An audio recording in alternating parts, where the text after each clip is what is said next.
L'exposé que je vais vous présenter porte sur un projet que je réalise donc dans une école de commerce. En ce moment, c'est une école de commerce à Sao Paulo. Sinon, c'est ici à Paris. Ce projet de recherche vise à savoir comment on peut améliorer les processus de production de connaissances dans les organisations, dans les entreprises. Il y a déjà beaucoup de théories qui existent dans les sciences de l'administration, les sciences de gestion, sur ces questions de gestion et de production de connaissances. Ces théories ont généralement la tendance à confondre un peu fâcheusement connaissance et croyance. C'est assez courant, effectivement, que cette différence ne soit pas faite, voire soit explicitement rejetée.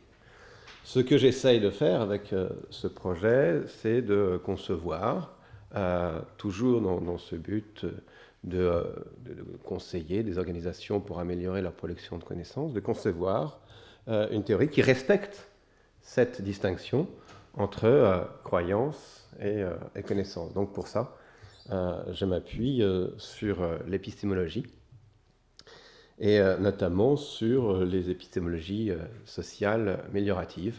Il y a évidemment celle de Goldman. C'est une épistémologie sociale parce que je m'occupe des processus épistémiques collectifs qui, au sein des organisations, peuvent contribuer à former des états épistémiques intéressants, désirables chez les individus. Je parle des individus, je ne m'occupe absolument pas des états épistémologiques collectifs, je ne me préoccupe même pas de savoir s'ils existent, c'est tout simplement hors sujet dans le cadre de ce projet. Donc je m'occupe de processus épistémiques collectifs, et c'est une épistémologie améliorative car il s'agit à la fin de produire des recommandations.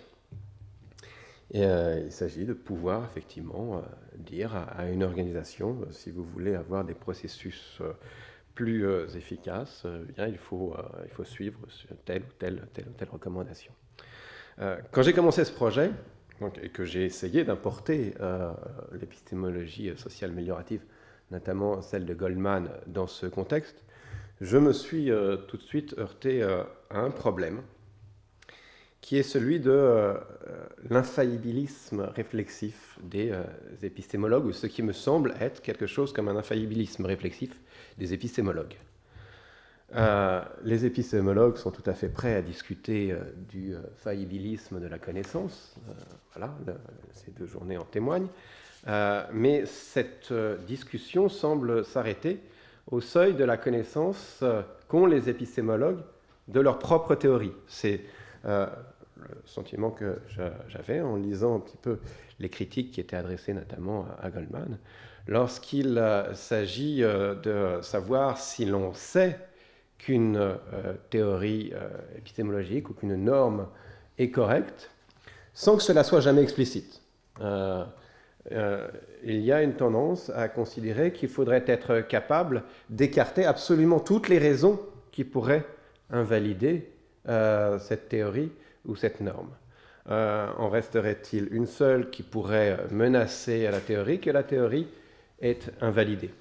Je prends un peu l'exemple de Gettier, même si ce n'est pas forcément très judicieusement choisi, mais l'idée c'est que les cas Gettier invalident purement et simplement la norme de la connaissance comme croyance vraie, justifiée.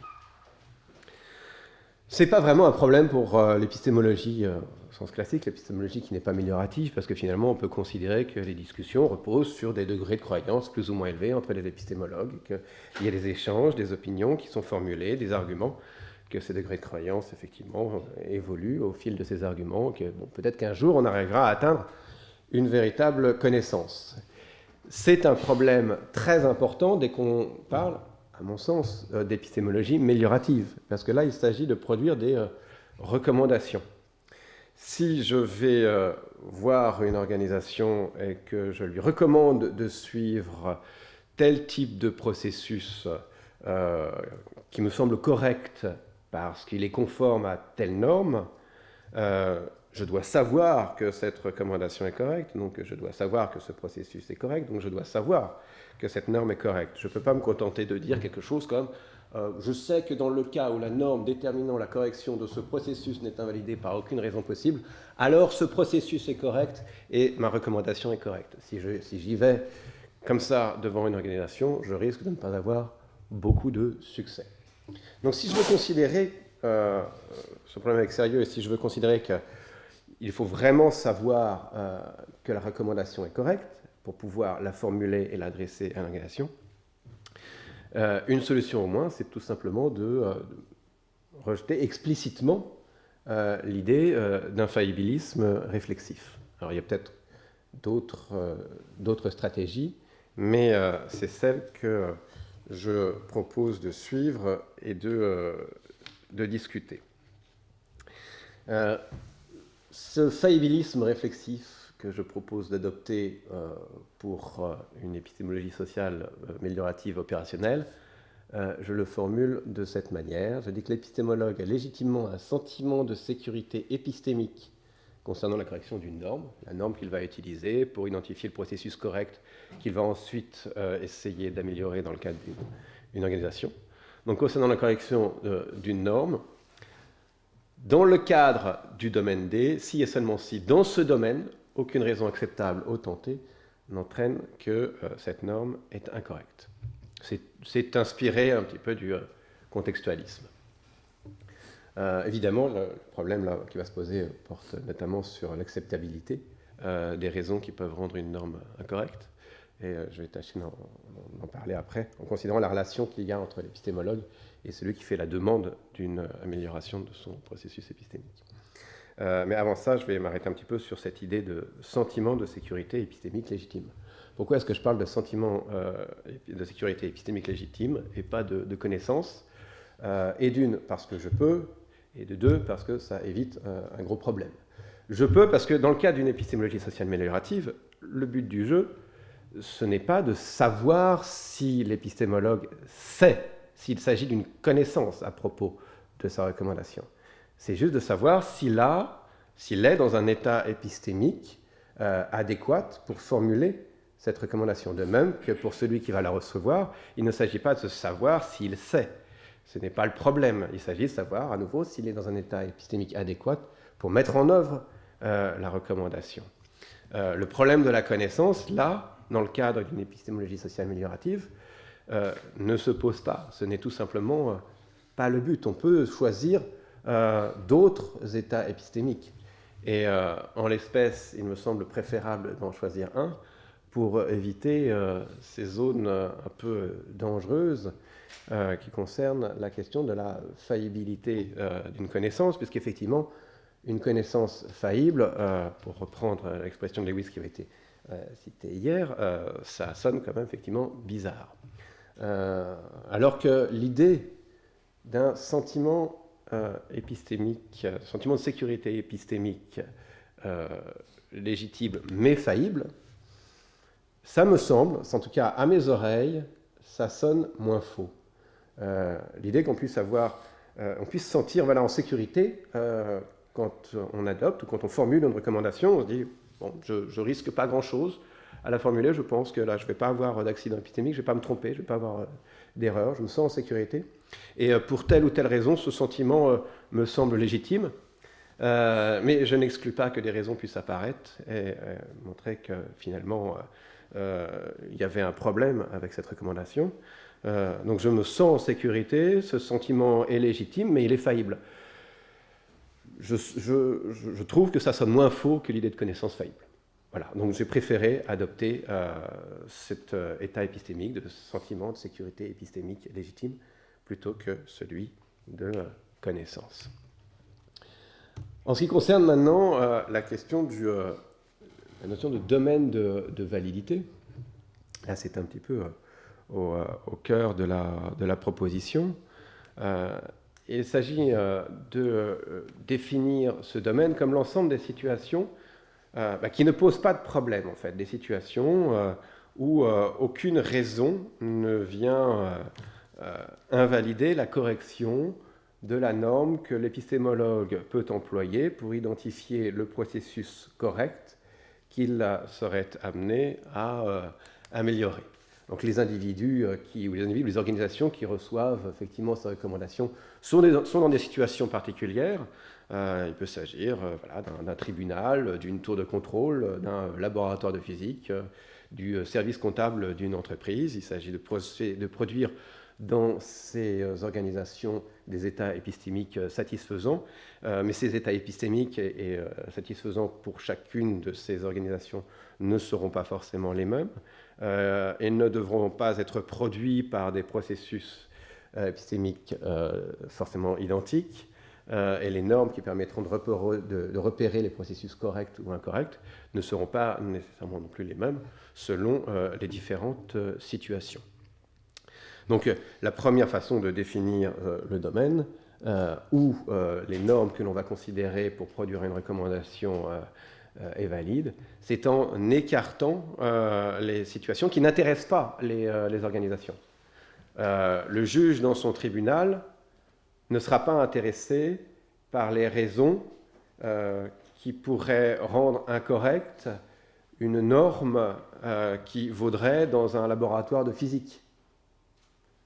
Voilà, j'ai l'impression de dire quelque chose d'un peu trivial, mais c'est le principe. Donc on écarte un petit peu les raisons, les situations ou des raisons effectivement qui rendraient incorrecte la norme concernent les organisations concernées. Un exemple, je reprends l'exemple de Guettier. Si on devait imaginer un domaine pour la norme de la connaissance comme croyance vraie justifiée, ce domaine exclurait simplement les situations Guettier. Je pourrais conseiller quelqu'un qui voudrait suivre effectivement qui voudrait suivre cette norme. Si je veux produire une recommandation pour cet individu, je vais lui dire, ok, ma recommandation va marcher, sauf pour les situations de type Guettier. Évidemment, l'épistémologue ne va pas être seul quand il va chercher à définir cette norme. Il va devoir évidemment prendre en compte les demandes qui lui sont faites et les prendre en compte de manière dynamique. C'est une conception dynamique du domaine de validité. Lorsqu'une raison apparaît, lorsqu'une raison de remettre en cause la correction de la norme que l'épistémologue pourrait employer apparaît, il doit découper le domaine de validité en excluant la situation où la raison rendant incorrecte la norme employée est valable. Donc on prend un domaine et on le réduit jusqu'à atteindre, jusqu'à ne concerner que les situations où il n'y a pas de raison de considérer que la norme que l'on va considérer est rendue incorrecte. Okay. Et à nouveau, cette découpe du domaine de validité de la norme que l'on peut employer pour formuler ces recommandations, in fine, cette découpe se fait avec celui qui fait la demande de conseil épistémique. Ça peut marcher de cette manière, schématiquement. L'épistémologue reçoit une demande, va voir une organisation va le voir, lui dit voilà, dans ma situation, je voudrais améliorer les processus épistémiques, mes processus épistémiques. L'épistémologue va repérer une norme qui correspond aux situations considérées. Il va en déduire un domaine de validité pour cette norme. Il va la soumettre à celui avec lequel il travaille. Et si les situations couvertes par ce domaine correspondent aux intérêts de la personne qui devrait recevoir la recommandation, si ça correspond, alors on peut commencer à imaginer comment améliorer ces processus, quel genre d'institution, quel genre de pratique sociale peut améliorer les processus que l'on souhaite améliorer. Si ça ne correspond pas, si le domaine défini par l'épistémologue ne correspond pas à celui qui intéresse la personne recevant la recommandation, eh bien, une négociation va commencer en fait. L'épistémologue peut soit modifier la norme, ou bien le demandeur peut modifier sa demande et considérer que finalement, dans certaines situations, je peux tolérer que la recommandation qui me sera faite ne sera pas valable. Hein. Bon, tant pis. Voilà. Et in fine, on arrive à quelque chose comme un contrat épistémique entre l'épistémologue et celui qui va recevoir cette recommandation. Contrat épistémique qui en fait détermine le domaine, définit le domaine et définit les raisons, l'acceptabilité des raisons qui pourraient rendre la norme employée incorrecte. C'est un accord, on va dire, un peu, voilà, je reprends l'exemple de Guettier, on signe un contrat et je vous fais la recommandation, mais ma recommandation ne va pas valoir si vous vous retrouvez dans une situation de type Guettier. Donc ne venez pas me reprocher ça si ça vous arrive, je vous avais prévenu. C'est cette idée-là, cette idée de contrat épistémique. Évidemment, il y a de gros problèmes du côté de l'acceptabilité. Et ces problèmes de l'acceptabilité des raisons qui permettent de considérer qu'une norme est incorrecte. Là, tout à l'heure, je parlais des raisons, ce qui me semblait être un peu des raisons pratiques, d'accepter ou de ne pas accepter une raison de considérer qu'une norme est correcte ou incorrecte. Voilà, quand on est juge, quand on est chirurgienne, quand on est pilote de chasse ou expert comptable, on peut avoir différentes raisons pratiques de considérer qu'une norme est correcte ou incorrecte. Mais il n'y a pas que des raisons pratiques, et c'est là que les problèmes commencent vraiment. C'est qu'il y a aussi des préférences épistémiques. Peut-être quelque chose comme les raisons théoriques que vous évoquiez hier. Des préférences épistémiques qui amènent à considérer, lorsque deux raisons viennent se contredire, que l'une l'emporte sur l'autre. Ça amène à envisager l'idée de système épistémique qui est discutée par Bogossian dans sa critique du relativisme et du constructivisme social. Et ces systèmes posent un gros problème lorsqu'on considère qu'ils sont immunisés contre la critique, lorsqu'on considère qu'on peut adopter n'importe quel système épistémique de manière arbitraire, on peut choisir. Alors, je ne sais pas si ça existe. Je ne sais pas. Si ça n'existe pas, tant mieux. Si ça n'existe pas, le problème de la faillibilité réflexive me semble beaucoup moins important. Si ça existe, par contre, là, il y a un gros souci, donc je considère que ça existe et qu'il peut y avoir des systèmes épistémiques qui sont immunisés contre la critique.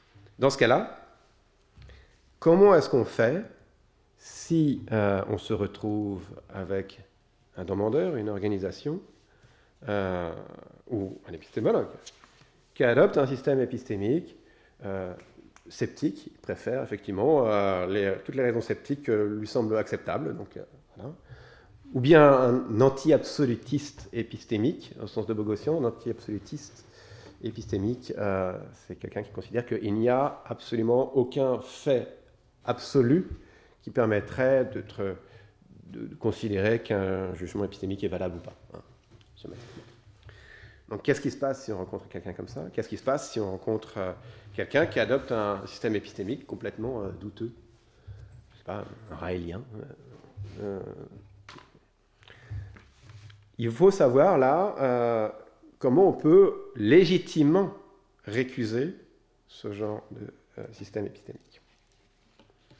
Alors, le problème sceptique et le problème anti-absolutiste, qui semble poser de si redoutables difficultés dans l'épistémologie classique, finalement, me semble être moins dangereux pour une épistémologie sociale améliorative.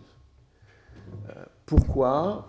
Bien, parce que ces deux postures, sceptiques ou anti-absolutistes, entrent simplement en contradiction avec la raison d'être même d'une épistémologie sociale améliorative qui est de réguler le sentiment de sécurité épistémique. Si je m'engage dans une démarche d'épistémologie sociale améliorative, c'est parce que je considère qu'il y a un sentiment de sécurité épistémique qu'on peut réguler.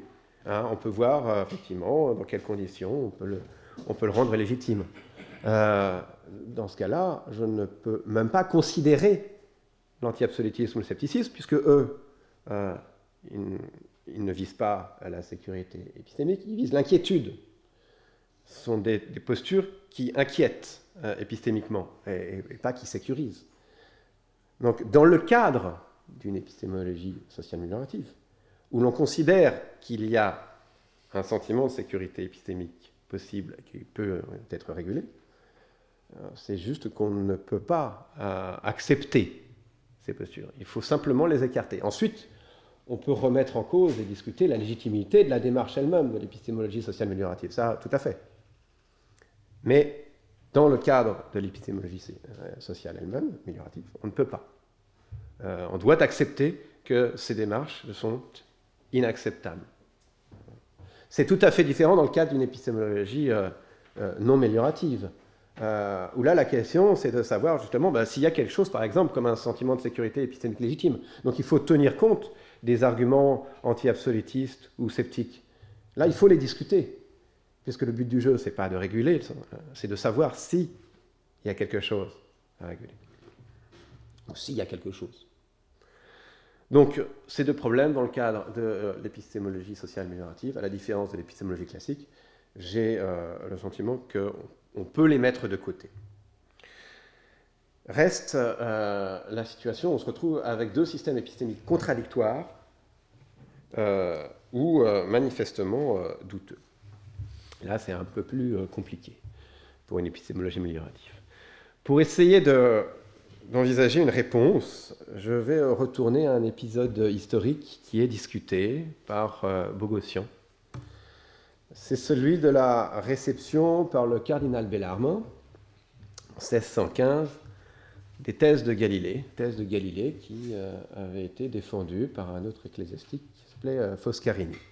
Foscarini avait été frappé par les découvertes astronomiques de Galilée, notamment la découverte des phases de Vénus, qui était très difficilement conciliable avec le système ptoléméen. Et Foscarini a voulu effectivement défendre un peu cette position. Connaissant les réticences de l'Église, il s'adresse à l'autorité en matière d'inquisition pour savoir si ces positions ne rentrent pas dans le champ de l'hérésie. C'était le cardinal Bellarmin qui, à l'époque, effectivement, était l'autorité en la matière. Foscarini, donc, écrit une lettre à Bellarmin, lui soumet ses idées pro-galiléennes. Et Bellarmin lui répond qu'en effet, il a vachement intérêt à faire gaffe. Parce que, oui, c'est manifestement douteux sur le plan de la doctrine de la foi. Et Bellarmin explique que les preuves apportées par Galilée ne sont pas suffisantes pour remettre en cause les saintes écritures et les paroles révélées de tous ces grands hommes d'Église qui ont assuré que non, la Terre est immobile. On ne peut pas effectivement faire confiance à un instrument, un vague instrument, alors qu'il y a quand même des faits dans la Bible qui disent le contraire. Bellarmin, le système épistémique de Bellarmin consiste à préférer les raisons qui s'appuient sur la Bible qu'aux raisons qui s'appuient sur l'observation du ciel par le télescope. Galilée, lui, au contraire, évidemment, pense que les raisons de s'appuyer sur le télescope sont plus fortes que les raisons de s'appuyer sur la Bible. C'est cette alternative-là que Bogossian discute à la suite de Rorty, qui défendait que ces deux positions, celle de Bellarmine et celle de Galilée, sont finalement équivalentes.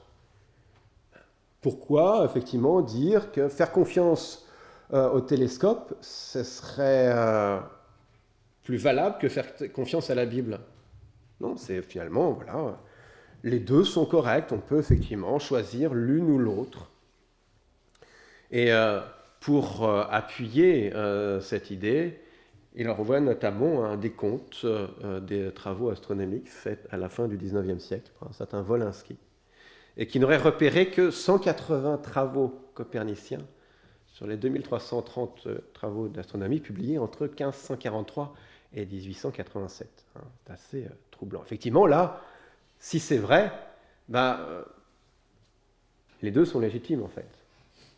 Si c'est vrai, d'après le principe de faillibilité réflexive que j'ai présenté tout à l'heure, on serait légitime à produire des recommandations tant sur la base du système épistémique de Bellarmine que sur celui de Galilée. Bon, peut-être que c'est concevable, mais c'est quand même gênant. Ça, c'est ce qu'on appelle l'égale validité des systèmes épistémiques. C'est discuté par Bogossian. Mais en fait, ça non plus, c'est pas si problématique pour une épistémologie sociale améliorative, parce que finalement, c'est également incompatible avec une posture anti-absolutiste. Si on considère que le choix des systèmes épistémiques est arbitraire, on ne peut pas dire qu'une norme est absolument correcte, puisque si elle est correcte, elle peut être correcte dans un système épistémique, mais le choix de ce système épistémique, lui, est tout à fait arbitraire. Donc là, on doit oublier effectivement aussi l'idée d'absolu. Donc, si on veut maintenir le rejet de l'anti-absolutisme, qui est, je l'ai dit tout à l'heure, qui me semble être une condition à la formulation de recommandations utiles, il faut aussi rejeter l'égale validité des systèmes épistémiques. Mais il reste encore un problème. Ok, les systèmes épistémiques ne sont pas égaux. Il faut considérer qu'il y en a des supérieurs, il faut considérer que celui qu'on défend est le bon. Celui qu'on défend, celui qu'on adopte, est le bon système épistémique. Mais qu'est-ce qu'on fait si on tombe sur quelqu'un qui dit que le bon système épistémique, ce n'est pas celui de Galilée, par exemple, c'est celui de Bellarmine. Et que les milliards qu'on dépense aujourd'hui, ou les centaines de millions qu'on dépense aujourd'hui à faire des télescopes géants, sont particulièrement peu adéquates, sachant qu'on pourrait tout aussi bien se contenter de lire la Bible pour faire de l'astronomie.